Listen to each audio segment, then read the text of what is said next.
object-oriented programming, abstract classes and interfaces. So, abstract class. Abstract class is defined with the keyword abstract. This is very simple. So you have a class, but you now just add the word abstract there. And thus the class becomes abstract. And the keyword abstract tells you two things, or compiler two things. You cannot create an object from that class, you can only inherit from it. So no creating, this class is no for concrete object, it's just a base class for subclasses. And every abstract method needs to be overwritten with a method in the subclass. So besides class, you can tell that this method inside the class is abstract. And abstract methods do not have any definition or concrete definition.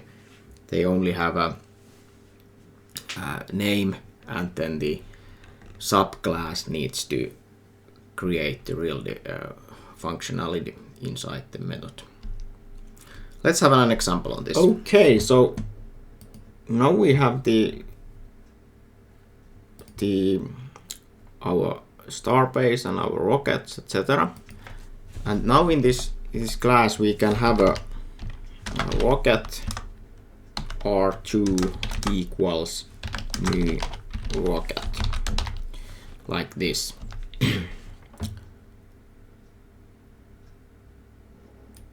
And we need to provide, of course, some kind of a list of name, max size of cargo, and number of astronauts. So rocket 10 and 10, very small rocket. And now we have created the rocket, but we are playing with starships and Long March 9s and Saturn 5. So what is a rocket? It's just too generic. So let's make this an abstract class. So let's add the keyword abstract here. Now this is an abstract class. Now we cannot create any more object out of that. So this is not working. That means it's telling that rocket is abstract, cannot be instantiated. So let's remove that. And now we can only create starships, Long March 9s, and Saturn 5s. We can of course use these kind of a reference, as we are still creating a new starship. We are not creating a rocket, but starship is a rocket, so we can store it here. So this is very handy. Now we are creating abstract class, which we cannot use, but we can inherit it and create subclasses. And then I mentioned these abstract functions. So method can be abstract. So abstract.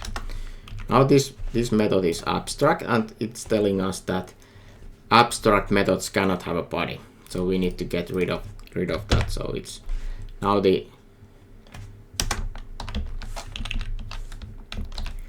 now we are just defining that there needs to be this kind of a method called lunch, and now our program won't work. Or do we have lunch here? No, we don't. It might even work. But if we are trying to launch, here we have lunch. This should, yeah, if we take this true off, it should not work anymore because we are trying to call this lunch method, which is now abstract. Let's try to run it. Yeah, the class is not working anymore. So we are trying to call starship launch method, but it's not defined. So we would need to have this launch method now in the starship. So now NetBeans is telling us starship is not abstract and does not override abstract method launch in the rocket, which is here in the rocket. So it should now override this method. This is how we can create the abstract method, and so this tells programmer that if you are using this class, if you are inheriting your new class from the rocket class, then you need to build launch method to that your class here, Starship. But let's just keep this class. We don't need to this method. We don't need to create it as an abstract one. And then interface. So using interface and hiding implementation is one of the main points of object-oriented programming. So we want to tell programmer or user of our code that we have these kind of methods, use them, but we don't need to tell how the methods are built. We are only providing an interface. And you will realize the importance of interfaces when you have so large programming projects that you cannot understand all the code by yourself. So you might have 100,000 lines of code or 1 million lines of code, and you cannot understand the whole thing, but you can read the specification that there is this kind of an interface. If I create an object from that class, the object has these kind of methods, and they provide me the functionality that I want to use. So you rely on that interface. And if you are using a framework library with your code, you are already getting familiar with the services provided by others. So in other words, interfaces. And for example, if you are using Android Studio to write Android programs, or you are developing a web-based software with Node.js, you are using npm to get more packages to your program. So then you are using some other libraries, someone else's code, and you're using just the interface to gain the functionality you want to get. Interface is like a power outlet on the wall. So if you are creating a coffee machine, you don't need to know if there is a nuclear power plant or wind turbine creating the electricity. You only need to know what kind of a block you need to build that it fits inside the outlet on the wall, and you need to know what's the voltage in the power lines. Nowadays you don't even need to know the voltage. You can have that kind of a powers in your machine that they can work with different voltages. So this is like an interface. Similar when you are programming with Java, for example. And in Java you can build interfaces. And every class provides an interface if there is even one public method. So then someone else can use that class and its public method. So it's providing an interface. But in Java it is also possible to create separate interface classes, which is not possible in C++. You just use abstract classes there. PHP has interfaces, but Java has really this interface. And if you are creating an interface, it means that there is an interface class, although it's not a class, but let's consider it as an interface class. It doesn't have any implementation, there is only definitions. So you just define that these kind of methods needs to be created, but how they are created, that depends on the class that is implementing this interface. So here we have an interface student, and there is no keyword class. There is only keyword interface. And if there is a keyword interface, then it tells the compiler that this is an interface. It's not a real class. And classes that are using the interface implements it with the keyword implements. So here the text student implements the student. So it it means that there has to be this study method and this do task method. They need to be overwritten in the class that is implementing the interface. So by implementing the interface, we are guaranteeing that there will be these methods. And let's have an example on this interface case. So let's build an interface. So we have here in the rocket, we have a way to add astronaut and get astronaut. Yeah, that is good. Then in the ISS, we are extending this rocket garden, but there is only list of rockets. But International Space Station, it can have also astronauts. So let's build an interface. New, and we have here Java interface. That is something we are now building. Let's give it a name. Handle astronaut. And now we have an interface handle astronaut, and then we can take these out of the rocket. So let's make it so that the rocket itself doesn't handle astronauts, because we have rockets that do not handle astronauts. They can only handle cargo. And of course we cannot have these definitions. They cannot have a body.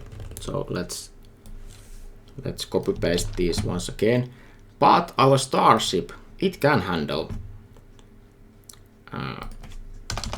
astronauts, and now we need to define the astronauts. So let's get also that out of here. So we don't need to have astronauts here. We can have them here in the Starship.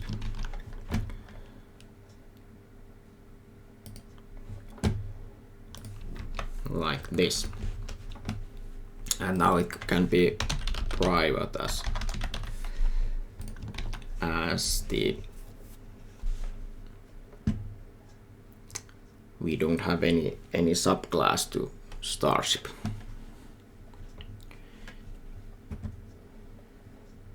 So then let's modify these so we can only have these definitions, not implementations here. Like this.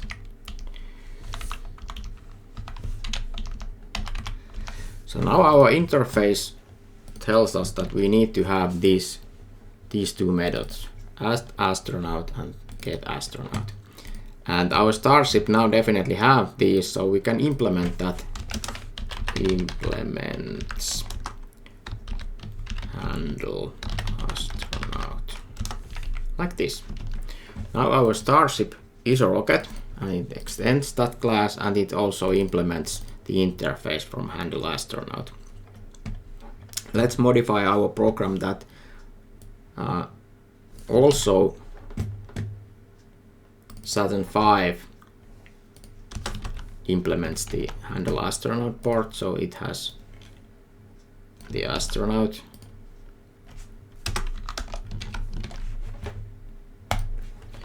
Astronaut part, and then we can take these methods also there.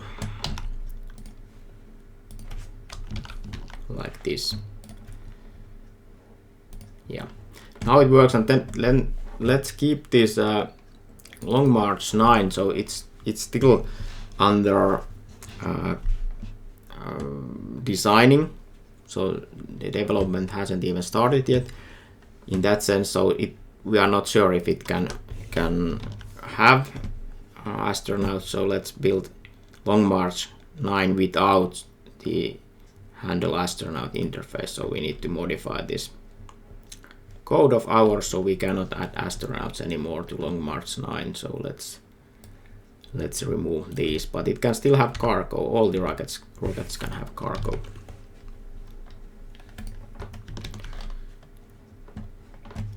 Now there is still something wrong. Yeah, it's printing astronauts when it should not, so these should be also get number of astronauts and get it out of this rocket class. And there is this, it cannot, yeah. Let's try to run it.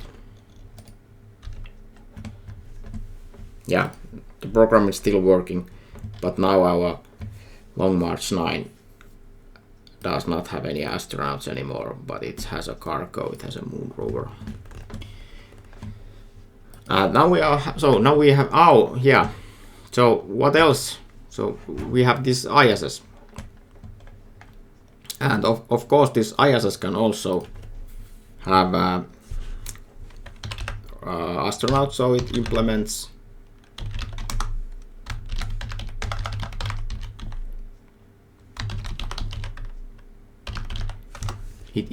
this handle astronaut interface, and once again we need to have a way to handle the astronauts then, so let's add these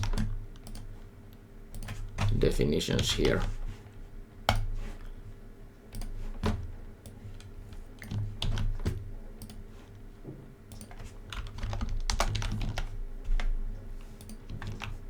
Now we are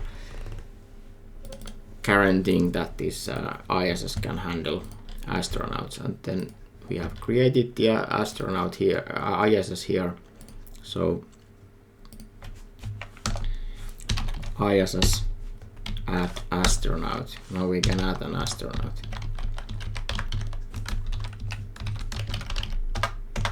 I want to go to the ISS. Am I 37? I might be 37 right now.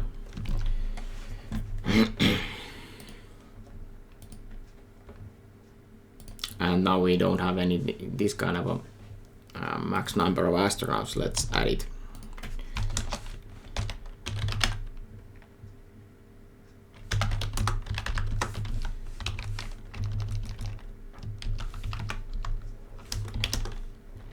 Let's have it that ISS can have 10 astronauts.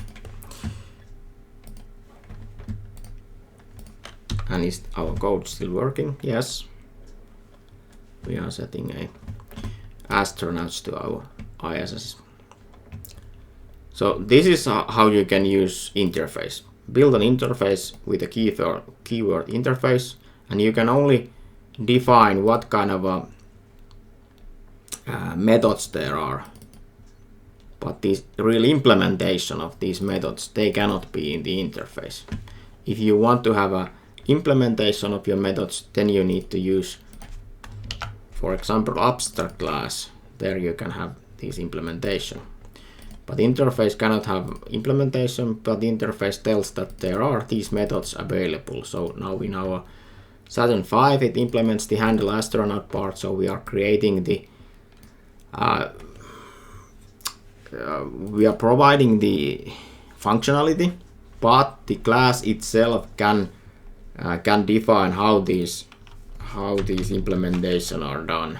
Now I just copy pasted the same implementation to all of these classes, but for example, Starship could use ArrayList, it's fine, but Saturn V, it could use just an array or some kind of a hash map, depending on what you would want to use. This interface does not define how you are implementing it. It's just defining that you need to implement these two methods. Yeah, so this is the difference between an interface and abstract class. And now, abstract class or interface, which one we should use? They have similarities, but then they have also different things. So use an abstract class if one of these applies. You have related classes that use similar code. So you can use inheritance. You can have a rocket that has features, and then you have inherited Starship and Long March 9 or any other rockets. And you have subclasses that use similar methods and attributes or require other than public visibility. So then there is a protected keyword used. You want to define non-static or non-final attributes. With interfaces, you cannot define these kind of attributes, but with abstract classes, you can. As abstract class is a class, you can use the attributes as you wish. But you can use interface if one of these applies. So you are using unrelated classes and they are implementing an interface. So you might have a rocket class and boat class and flower class, which have something that they are all implementing. Then you use interface because abstract class is not an option in that case. Or you want to define implementation for data, but it doesn't matter who or what creates the actual implementation. You might have some data and you just are saying that this data needs to be handled like with these kind of methods, but the actual how the methods are working is irrelevant. Then you can use interface. Or you want to use the advantages of multiple inheritance. So Java doesn't provide multiple inheritance, so a class cannot extend several classes at the same time, but they can implement several interfaces at the same time. Sometimes it's okay, but it can end up horribly, so be sure that you understand what you are doing if you are using several implementing several interfaces at the same time. So as a conclusion, abstract classes are useful with inheritance when you want to have a superclass with features, but only subclasses available to user. And interfaces are handy when non-related classes are implementing similar things. And it is possible to use these features incorrectly, so be sure that you know and why and how these concepts exist.